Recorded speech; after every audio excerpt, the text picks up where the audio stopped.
everybody there at Tudorcon. This is me, Brigitte Webster, as here on the book, and today I have a special guest with me, Caitlin. So this is going to be a UK-US collaboration, especially for Tudorcon. Well, thank you very much, Heather, for inviting me to produce this video for your guests to introduce my baby. The book is finally out, Eating with the Tudors, and today we are going to cook something from the book, so you can either follow straight away or save it and do it another day. Now, I have chosen something that, in my opinion, is easy to achieve, very quickly to make, and I'm convinced everybody will love the taste. It's just out of this world. Right, so Eating with the Tudors is out in England, will be out in America on October the 7th, and in your goodie book, in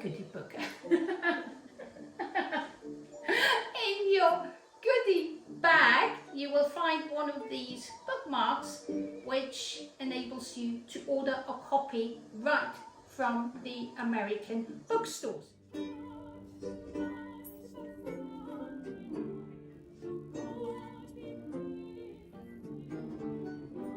Today we are going to do spinach on page 61. It's a type of fritter. The recipe was collected by a guy called John Partridge in 1588, and what we need is here. So what do we need for it? We need spinach. It says it on the title. Exactly. We need eggs, breadcrumbs, butter,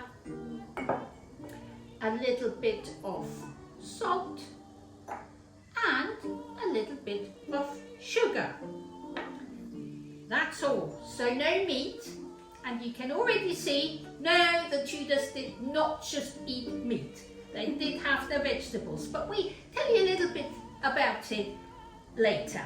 Right, okay, so my sous chef will get started on the process.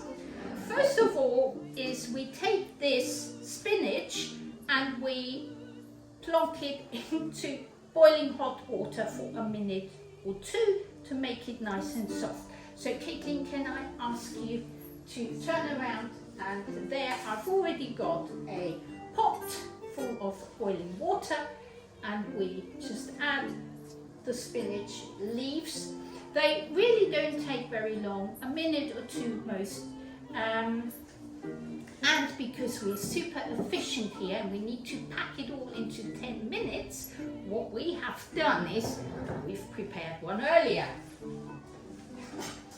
So, here's the spinach, which has been boiled for 2 minutes at the most. Then we drained it, we squeezed it out, all the water should be squeezed out, and all you're left with a huge pile of spinach is this little package here. I'm always amazed with how small spinach gets. Yeah, isn't it? It's fun. So, the recipe says, and you will see the original text come up about now, and you can study it as long as you like. It's actually quite interesting to study the original language of a Tudor recipe, but it tells you that you boil the spinach, you drain it, and then you chop it. So feel free, chop it. Does it need to be small? Yeah, it doesn't give any indications on how small.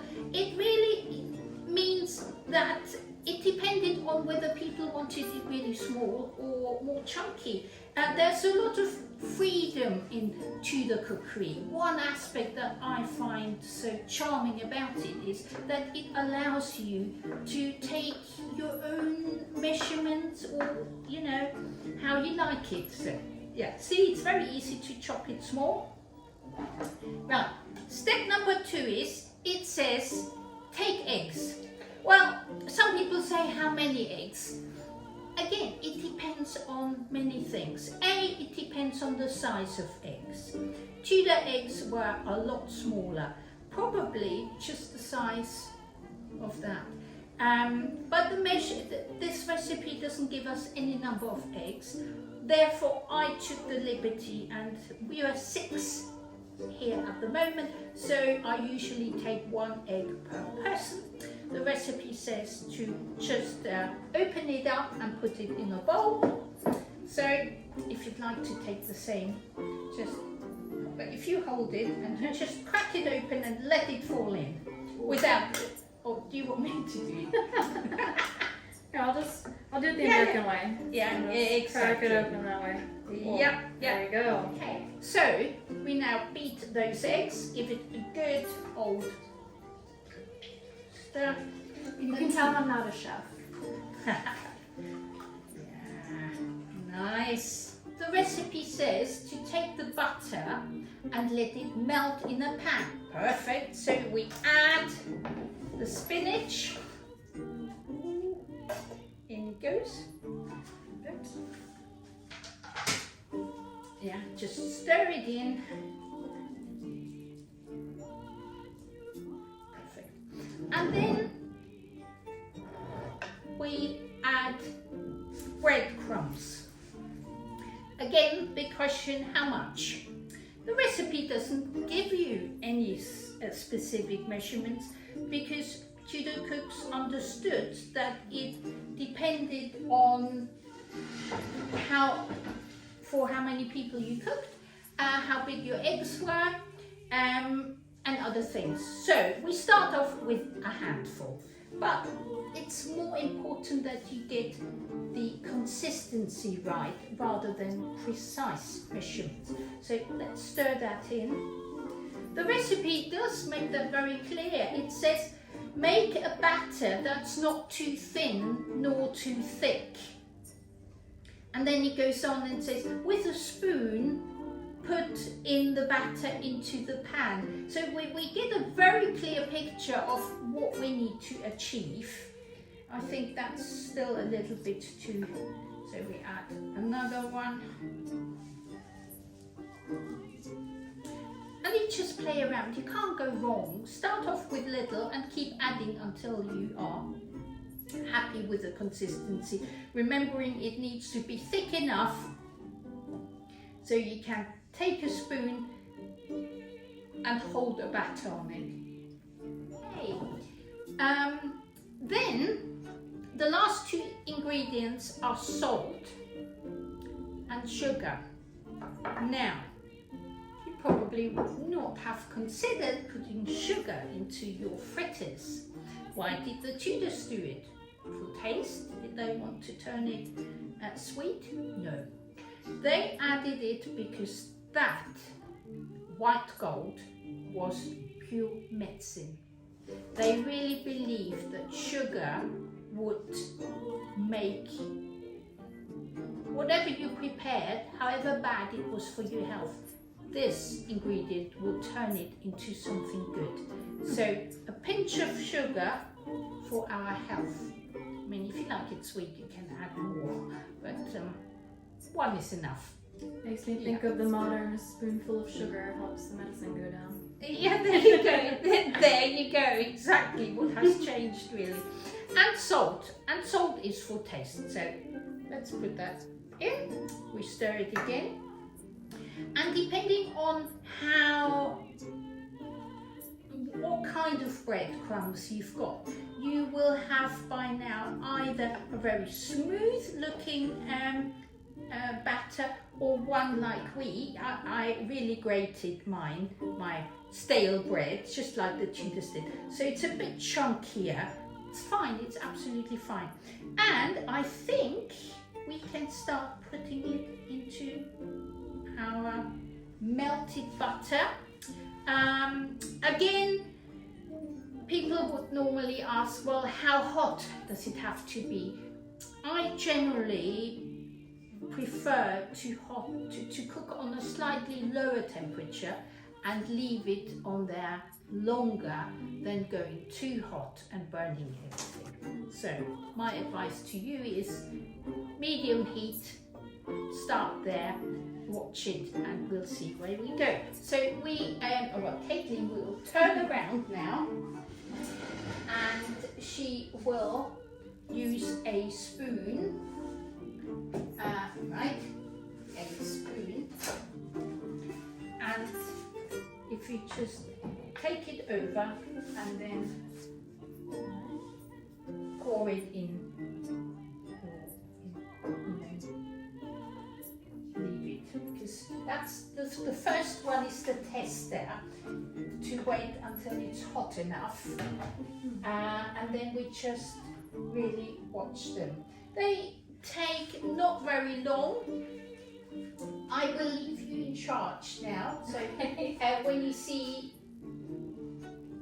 the butter to reach the heat that's necessary, you just watch the edges, and when the edges start turning brown, then you know, or golden brown, maybe it's just a touch too much. You turn it over, and I shall talk a little bit about spinach in England.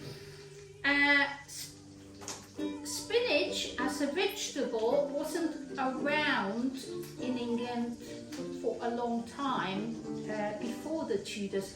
We believe it came to England via Spain, which was occupied by the Moors. So in around the early 1300s is the first time we know for sure that spinach made it to England, because there is a recipe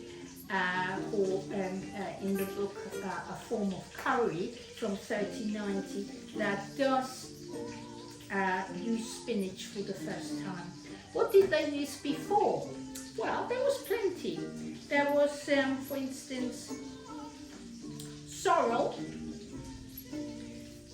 There was something called fat hen, which still grows in the garden as a weed, and there was mountain spinach called orac.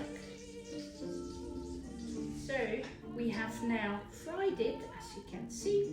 We put it on a nice plate, and the Tudors did like to decorate their food with fresh flowers, and being summer, we've got plenty of them. You can't just plonk any flour on food. They need to be safe. Safe is, for instance, heart ease, borage flowers, lavender,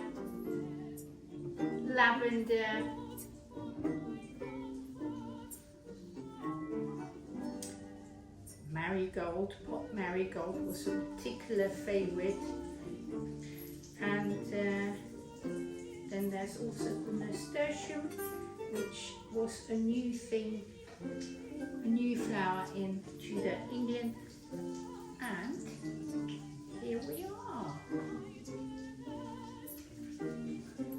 We'll have to say it does get easier the more you do it. And that's the beautiful thing about Tudor cookery. You can't really go wrong. You just try again, and it makes you also feel a lot more confident the more often you do it. And to me, Tudor cookery is just engaging with the past, not just by looking at the picture, but actually tasting it. And there is so much misinformation out there in regards to Tudor food, and my book was my mission to put the record right, to make people understand what's right, what's wrong, and hopefully you can turn your family around and you will become one big Tudor cooking family. So this is it from us here at Old Hall in Norfolk. Bye bye from me, Brigitte, and bye from Caitlin. And if you do cook any of these recipes, hashtag eating with the Tudors so that we can see what you've made. See, I need help big time. Okay, bye. Bye.